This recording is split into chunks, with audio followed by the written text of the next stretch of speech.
Кипланд Филипп Кинкел 1998 жылы 20 мамырда ата-анасын өлтірген. Содан кейін өзінің бұрынғы мектебі Турстон Хай мектебінде атыс жасап, 2 оқушыны өлтіріп, тағы 25 адамды жаралаған жанкешті өлтіруші. Турстон Хайдегі атыс 1999 жылы 20 сәуірде Колумбин орта мектебіндегі қанды қырғынға және 2018 жылы 14 ақпандағы Стаунман Дуглас орта мектебіндегі атысқа дейін ең қанды атыс болып саналды. Кинкел 1982 жылы 30 тамызда Орегон штатының Спрингфилд қаласында испандық мұғалімдер Уильям Билл мен Фейт Кинкелдің отбасында дүниеге келген. 1986-1987 жылдар аралығында Кинкел Испанияда демалыс жылын өткізеді.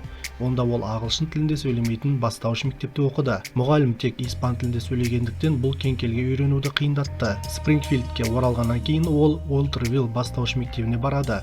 Бірақ мұғалімі оның жетілмегенін және физикалық эмоциялық дамуының жоқтығын айтқан соң, бірінші сыныпты қайталауға тура келеді. Екінші сыныпта Кинкел арнайы білім беру қызметтеріне жарамды ма жоқ па, соны тексеру үшін сынақтан өтеді.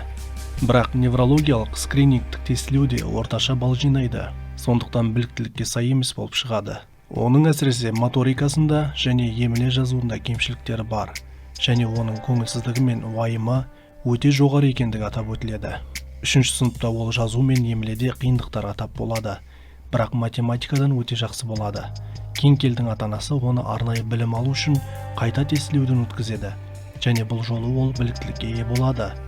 Төртінші сыныпта оған дислексия диагнозы қойылады, яғни ол оқудағы мүгедектік. Ол орта мектепке ауысқан кезде Кинкел билікке байланысты қиындықтарға тап болады. Ол 7-ші сыныпта оқып жүргенде Кинкел және оның кейбір достары мектепте онлайн режимінде анархист аспаздық кітабы сияқты бомба жасау бойынша нұсқаулықтарды сатып алады. 8-ші сыныпта ол жергілікті Таргет дүкенінен компакт дискілерді ұрлап жатқан жерінде ұсталады. Сонымен қатар ешкімге бейхабар досынан кесілген шолақ мылтық сатып алып, оны жатын бөлмесіне жасырады. 1997 жылы 4 қаңтарда ол досымен бірге Орегон штатындағы Бенд қаласындағы сноуборд тебуге барады. Онда екеуі тас жолда келе жатқан көліктерге тас лақтырған үшін қамауға алынады. Осы оқиғаның нәтижесінде Кинкелді анасы психолог доктор Джеффри Хикске әкеледі. Бұл кездесуде Хикс ойлаудың бұзылуының немесе психоздың белгілерін таппайды, және Кинкелге негізгі депрессиялық бұзылыс диагнозын қояды. Сондай-ақ оның жазбаларына сәйкес, Кинкел қарым-қатынасы нашар болған әкесі туралы айтқан кезде көзіне жас алады. 26 ақпанда ол ата-анасымен бірге психолог доктор Джон Крамблиге барады. Ол Кинкелді тас лақтыру оқиғасына өкінетінін сипаттайды. 27 маусымда Кинкелге мылтық сатып алуға рұқсат етіледі. 9 мм Glock 19 жартылай автоматты тапаншасын сатып алады. Сатып алу доктор Хикс білместен жасалады. Бастапқыда Билл үйде қару ұстауға рұқсат бермейді, бірақ Кинкелге қару-жарақ қауіпсіздігі бойынша сабақтар алуға мүмкіндік беру үшін өз ойын өзгертеді. 30 шілдеде оның эмоционалды жақсаруы кеңес беруді тоқтатуға мүмкіндік береді. Жазда Кинкел досынан 22 калибрлі Руджер жартылай автоматын сатып алып, оны ата-анасынан жасырады. Жаз аяқталғаннан кейін ол Турстон орта мектебіне оқуға түсіп, онда ол оқуда жақсы болады, және тіпті бірінші курстың футбол командасына шақырылады. 30 қыркүйекте Билл Кинкел үшін 22 калибрлі Руджер жартылай автоматты мылтығын сатып алады. Ол сонымен қатар аңшылық пышағын сатып алады. Кинкелдің орта мектепте оқып жүрген кезінде мектепте бірнеше атыс болады.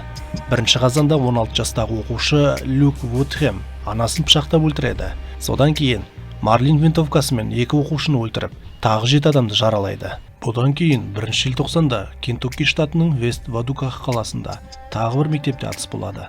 Онда 14 жастағы Майкл Карнел орта мектепте оқушыларға оқ жаудырып, 3-ін өлтіріп, 5-ін жаралайды. Ол 22 калибрлі Руджер жартылай автоматты тапаншасын пайдаланған. Бұл қару Кинкелдің Турстон мектебіне әкелетін қаруларының бірі еді. Сондай-ақ 1998 жылы 24 наурызда Вестсайд орта мектебінің оқушылары Митчелл Джонсон мен Эндрю Голден 2 жартылай автоматты мылтық және 4 тапаншамен оқ жаудырмас бұрын бүкіл мектеп тұрғындарын өрт дабылымен шығарып, 4 оқушы мен 1 мұғалімді өлтіреді. Сонымен қатар 9 оқушы мен тағы бір адамды жарақаттайды.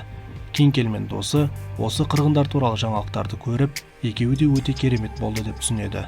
19 мамырда Кинкел Эверттен ұрланған 32 калибрлі Баретта жартылай автоматын сатып алуды ұйымдастырады. Келесі күні 20 мамырда Кинкел Бареттаны Эверттен $110 сатып алып, шкафына жасырады. Біраз уақыттан кейін Бареттаның иесі Скотт Кинни мектепке телефон соғып, оның жоғалған қаруы туралы және ұлының досы оны ұрлап кеткенін айтады. Таңғы сағат 9:15-те Кинкель мектепте кездейсоқ болған детектив Аль Ортенге мылтық алғанын мойындайды және осы қылмысы үшін қамауға алынады. Сағат 15:00-де әкесі Кинкельдің ұсталғаны туралы хабардар болғаннан кейін полиция бөлімшесіне келіп оны алып кетеді. Үйге келген соң Билл оған мінез құлқыңды өзгертпесең интернатқа жіберем деп қорқытады. Сағат 15:30-да Кинкель Роджер винтовкасын алып, әкесі кофе ішіп ас үстелінде отырған кезде басының артынан атып өлтіреді. Сосын денесін жуынатын бөлмеге сүйреп апарып, үстіне жайма жабады. Әкесіне бірнеше телефон қоңыраулары келіп, қоңырау шалушыларға әкесінің қазір қолжетімді емес екенін айтады. Шамамен кешкі сағат 16:30-да анасы үйге келеді және ол гараж баспалдақтарымен көтеріліп бара жатқанда Кинкель оны "Сізді жақсы көремін" деп Роджер мылтығымен атады. Содан кейін ол оның денесін сүйреп апарып жаймамен жауып тастады. 21 мамырда Кинкель 3 атыс қаруын жасырған ұзын пальто киіп, аяғына аңшы пышағын байлап үйден шығады. Оның рюкзактарында 1127 патрон болған. Ford Explorer көлігін Турстон орта мектебіне айдап келіп, ол мектептің солтүстігіндегі 61-ші көше жағына тұрақтайды. Таңертеңгі сағат 7:55-те ол мектепке кіреді де, дәлізде Роджер мылтығымен 2 студент Бен Уокер мен Райан Атабериді атып жаралайды. Содан кейін ол 200-ге жуық оқушы отырған мектеп асханасының ішіне жүгіріп кіріп, қалған 48 оқпен көпшілікке оқ жаудырады. Содан кейін Кинкель мылтықпен студент Майкл Кроулерді көздеп, оны атпақ болады. Бірақ қаруда оқ табылады. Ол оқтарды ауыстыруға тырысқанда, 17 жастағы студент Джейкоб Брайкер осы мүмкіндікті пайдаланып Кинкельді жерге құлатады. Кек алу үшін Кинкель өзінің 9 мм-лік Glock 19-ды алып, бірнеше рет оқ атып, Джейкобты және тағы бір студентті атып жарақаттайды. Таңғы сағат 8:04-те оқиға орнына келген бірінші офицер Дэн Бишоп Кинкельді тұтқынға алады. Таңертеңгі сағат 8:50-де Кинкельді полиция бөлімшесіне жеткізіп, оны тергеу бөлмесіне қамап тастайды. Ол манжетті қолдарына қарамастан аңшылық пышағын алып үлгереді және детектив Ал Уортен бөлмеге кіргенде Кинкель оны пышақпен қорқытады. Содан кейін ол білегін пышақпен кеспек болған кезде оған бұрыш спрейін көзге қолданады. Таңғы сағат 9:30-да 3 шериф Кинкель үйіне келіп, Билл мен Фейттің мәйіттерін, газдалған суы бар ыдыстардан жасалған бомбаны және өрт сөндіргіштегі бомбаны табады. Маңайдағы 15 үйді эвакуациялаудан кейін Кинкельдің үйінде жарылғыш құрылғылары ізделініп, полиция 2 белсенді емес бомбаны табады. Олардың бірі подъездің астындағы кеңістікте, екіншісі Кинкельдің жатын бөлмесінде болып шықты. Сондай-ақ олар қол гранатасы, 2 гаубицаның оқпандары, отшашулар мен анықталмаған химиялық заттарды табады. 1998 жылы 22 мамырда Кинкельге 58 ауыр қылмыс, оның ішінде 4 адам өлтіру және 26 адам өлтіруге оқталу бойынша айып тағылады. Сот отырысы кезінде қорғаушы Кинкельдің атыс кезінде психикалық ауру болғанын дәлелдеу үшін психикалық денсаулық сарапшыларын ұсынады. Ал психолог доктор Уильям Сак, егер оның психикалық проблемалары анықталып емделсе, оқиғалардың алдын алар еді деп түсіндіреді. Алайда Джеффри Хикс, ата-анасы терапияны тоқтатқан кезде Кинкельдің қанағаттанарлық психикалық денсаулығы болғанын айтты. 1999 жылы 24 қыркүйекте ол өзіне тағылған айыптардың барлығы бойынша кінәсін мойындайды.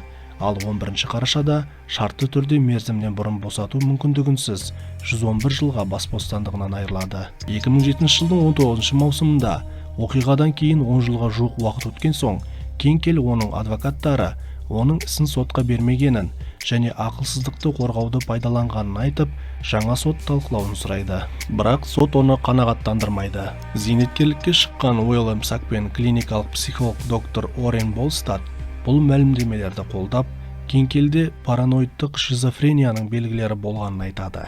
Олардың айтуынша, ол галлюцинацияларды бастан кешірді деді.